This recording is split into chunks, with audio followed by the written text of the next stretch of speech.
Anza na Mheshimiwa Swale. Asante sana Mheshimiwa Naibu Spika kwa heshima ulionipa niweze kuwa mchangiaji wa kwanza mchana huu katika wizara hii ya Katiba na Sheria. Jambo la kwanza Mheshimiwa Naibu Spika, nimesoma hotuba ya Mheshimiwa Waziri, na mimi kama mbunge wa wananchi wa jimbo la Lupembe, ukisoma katika bajeti hii ya Wizara ya Katiba na Sheria, utabaini kama Mheshimiwa Rais wetu Dr. Samia Suluhu Hassan amefanya reforms kubwa sana katika sekta ya sheria hapa nchini. Na Mheshimiwa Spika, nataka nitumie nafasi hii pia kumshukuru sana Mheshimiwa Waziri Dr. Damas Daniel Ndumbaro, lakini pia naibu waziri wake Mheshimiwa Jumanne Sagin, Jaji Mkuu wa Tanzania, lakini pia mtendaji mkuu wa mahakama, SG, AG wetu na DPP kwa kazi nzuri ambayo wanafanya chini ya wizara hii ya Katiba na Sheria. Mheshimiwa Naibu Spika, nimesoma kwenye hotuba hii katika eneo ambalo Mheshimiwa Rais amekuja na maono makubwa ya kuwasaidia Watanzania ni pamoja na kampeni maalum ya Mama Samia Legal Aid.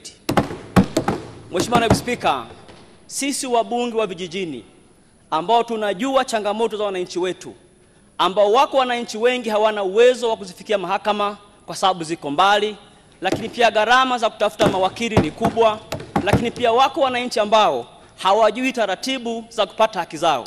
Kampeni hii ya Mama Samia Legal Aid campaign imekuwa msaada mkubwa sana kwa wananchi wa Tanzania.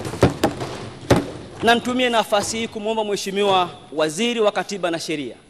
Tumemwona katika nchi yetu kwenye mikoa mbalimbali akiongoza kwa vitendo kampeni hii. Na nikuhakikishie Mheshimiwa Waziri, katika awamu yako umeifanya Wizara ya Katiba na Sheria kuwa karibu zaidi na wananchi wa Tanzania. Hongera sana wewe na timu yako yote ya wizara hii. Lakini pia Mheshimiwa Naibu Spika, nataka nitoe ushauri kidogo eneo hili la msaada wa Mama Samia wa kisheria.